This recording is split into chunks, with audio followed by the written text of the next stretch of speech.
Hello guys, तो आप लोगों की बहुत ही जरूरी थी पार्ट 3 में। तो आइए बताते हैं कि मेरे को मॉल से क्यों निकाला गया था। तो अब मैं बताता हूँ। तो क्या हुआ था गाइस कि मैं 1 जुलाई को मैंने मॉल में जॉब मेरी लगी, मैंने खोजा, वहां से 1 तारीख को मैं जाना स्टार्ट कर दिया। जब मॉल में गया तो मुझसे काम करवाएगा, सब कुछ करवाएगा, ठीक है। तो उस वक्त जब मॉल में गया था तब मुझसे ऐसा बात हुई थी कि तुम 12:30 बजे आओगे और 11 बजे रात को जाओगे, ऐसा करके बात हुई थी।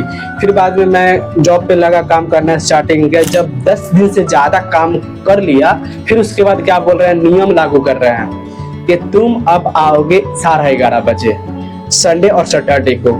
वो भी मैंने मैंने मान लिया कि चलो ठीक है, मैं आऊंगा, हफ्ते में 2 दिन आऊंगा 11:30 बजे, बाकी 12:30 बजे आना है। फिर उसके बाद क्या हुआ कि 5 दिन मैंने 10 दिन काम 5 दिन नहीं 8 दिन काम किया। 10 दिन के बाद से 10 तारीख से बाद से 8 दिन काम किया। उसके बाद फिर एक और नियम मेरे को लगा रहे हैं। टीएल बोल रहे हैं मुझे कि तुम्हें क्लोजिंग टू ओपनिंग कराना है, 9:30 बजे आओगे और जाना है कितना बजे, 11 बजे। इसी के कारण गाइस टीएल बोला कि तुम क्लोजिंग टू ओपनिंग कराओगे। तो मैंने बोला कि भैया मेरे से नहीं होगा। 10,000 रुपए के लिए मुझे 14 घंटा एक मॉल में काम करवाएगा। एक तो मॉल का तो गाइस रूल होता है कि 8 घंटे का ड्यूटी देने का, 2 शिफ्ट में मॉल का काम होता है। और एक ही शिफ्ट में लेडीज हो या जेंट्स हो, एक ही शिफ्ट में करवा रहा है लोग। तो बताओ गाइस, यहाँ का पटना का बहुत ज्यादा रिव्यू खराब हो गया है, ठीक है। सबसे ओवर टाइम करवा रहा है, पैसे कम दे रहा है, ये कोई मतलब है?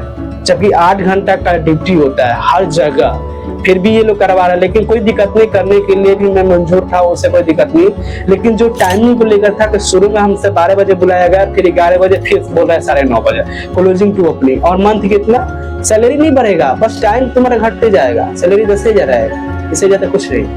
फिर मैंने टीएल से बोला कि सर मुझसे नहीं हो पाएगा, 12 घंटे 13 घंटे मैं नहीं दे सकता, क्योंकि मैं गाइस कंटेंट क्रिएशन के लिए पटना में आया हूँ।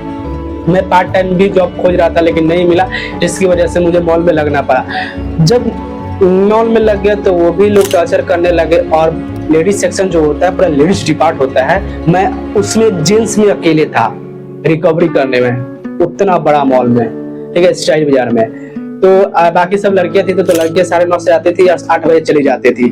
और स्टोर क्लोजिंग होता था, कस्टमर का एंट्री बंद होता था 10 बजे, और 11 बजे जो स्टाफ होते थे रिकवरी करके निकलते थे। इसी के कारण गाइस मुझे कंटेंट क्रिएशन करने के लिए टाइम नहीं मिल रहा था, जिसकी वजह से मैंने छोड़ दिया। और फिर गाइस 22 दिन ही रहा, मैंने 22 तारीख को फाइनली मैंने जॉब छोड़ दिया, क्योंकि उन लोगों को हटाना था।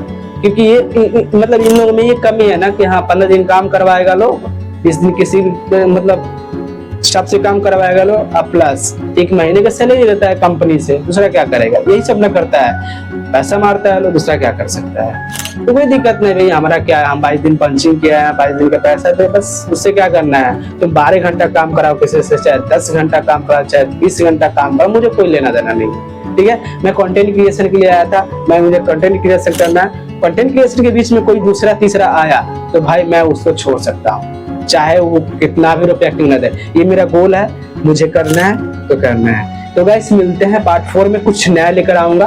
तो बिल्कुल भी चैनल को सब्सक्राइब करके ही जाइएगा, और कमेंट में अपना राय जरूर बताइए कि बताओ 12 घंटे मॉल में कहीं काम होता है? 2 शिफ्ट में काम होता है। तो चलो मिलते हैं नेक्स्ट वीडियो में।